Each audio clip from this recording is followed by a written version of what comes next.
5 things I wish someone told me before I started keto. Most people who try keto either plateau early or quit altogether. Not because keto doesn't work, because nobody told them these 5 things. I've worked with thousands of people over decades, and the same mistakes come up over and over again. Today I'm going to save you from every single one of them. And I'm going to keep this so simple, you can start today. The one goal of keto. Before the 5 tips, you need to understand the one objective behind all of this. Lower your insulin. That's it. That is the entire goal. When insulin is low, your body burns fat. It produces ketones. It shrinks your midsection. When insulin is high, fat burning stops completely. Insulin is that dominant. It overrides everything. So every tip I'm about to give you, it's all in service of one thing, keeping insulin as low as possible. Now, the basics. Keep carbs below 20 grams, not 30 to 50 like you'll read elsewhere.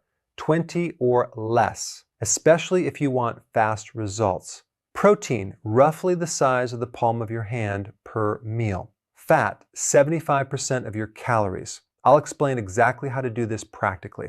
Let's get into the 5 tips. Tip number 1, stop counting carbs. Eat this instead. Here's a way to immediately simplify keto.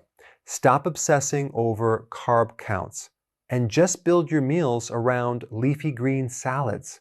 Why? Because salad is mostly fiber, and fiber is the one carbohydrate that does not spike insulin. So you can eat a large amount of it without counting a single gram. And I mean large, 7 cups of salad per day. That sounds like a lot. Here's the trick. Use a salad cutter. Chop it down into a bowl.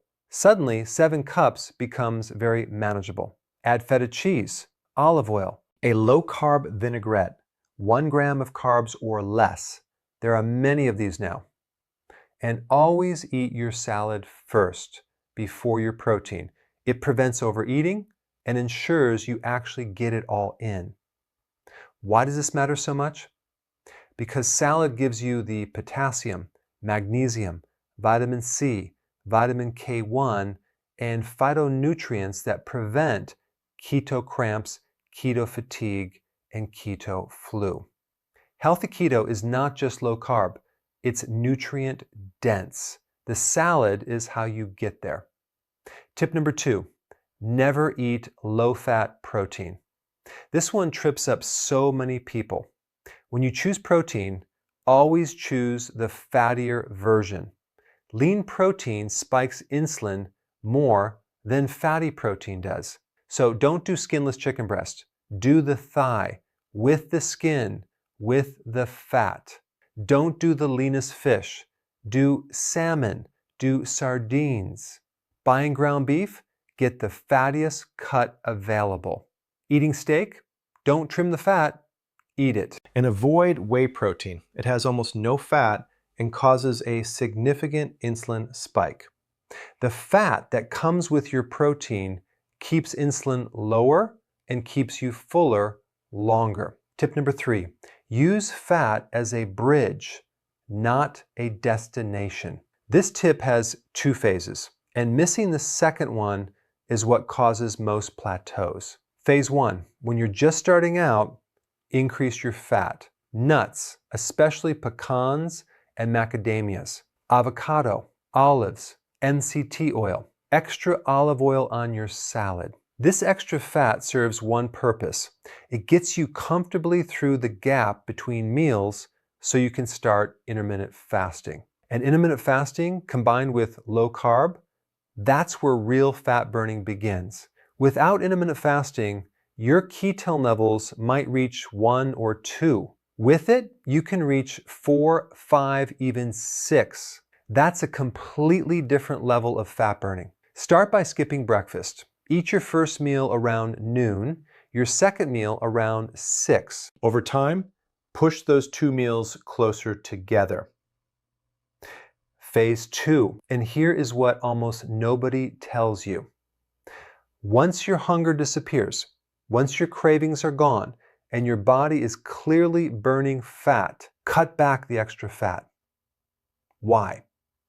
Because your body always burns dietary fat before it burns your stored body fat. If you keep adding butter and MCT oil and handfuls of nuts while your body is in fat-burning mode, it burns those first. Your belly fat waits. In the middle of the program, eat the fat that comes with your protein. Don't add extra. More fat at the beginning, less in the middle. That's the pattern. Tip number 4, don't eat if you're not hungry. This sounds obvious, but it is the mistake I see constantly. People get into ketosis, their appetite disappears, their body is finally burning stored fat, everything is working, and then they eat because the clock says it's mealtime. Don't do this. Every time you eat, insulin rises. Every time insulin rises, fat burning pauses. If you're not hungry, your body is telling you it has fuel. It's burning your fat right now. Let it. The moment you stop being robotic about meal timing and start listening to your body, everything accelerates. And make sure you're getting your nutrients. When you compress down to 2 meals or 1 meal a day, you need to be intentional. B vitamins, nutritional yeast is an excellent source. Make sure it's not fortified with synthetic vitamins. Electrolytes, potassium, magnesium, and sea salt. If you're feeling weak, add more sea salt immediately. That's usually the fix. Your large salad will cover most of this, but be aware. Tip number 5, make this enjoyable. This is a lifestyle, not a punishment. Your energy is going to improve. Your mental clarity is going to improve. Your mood is going to improve. And your belly is going to shrink. But you're also going to miss certain foods. So let's address that now. After your first meal, have a small amount of low-carb chocolate.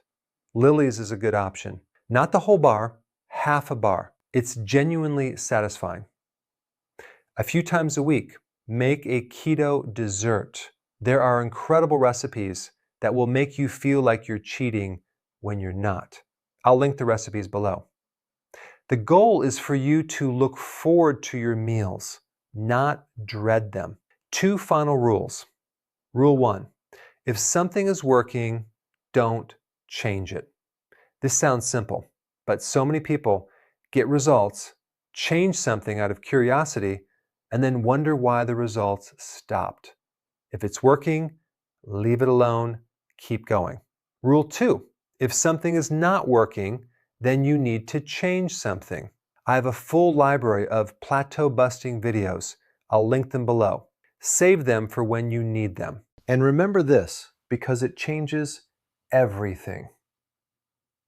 You don't lose weight to get healthy. You get healthy, and then the weight comes off. That's the whole philosophy.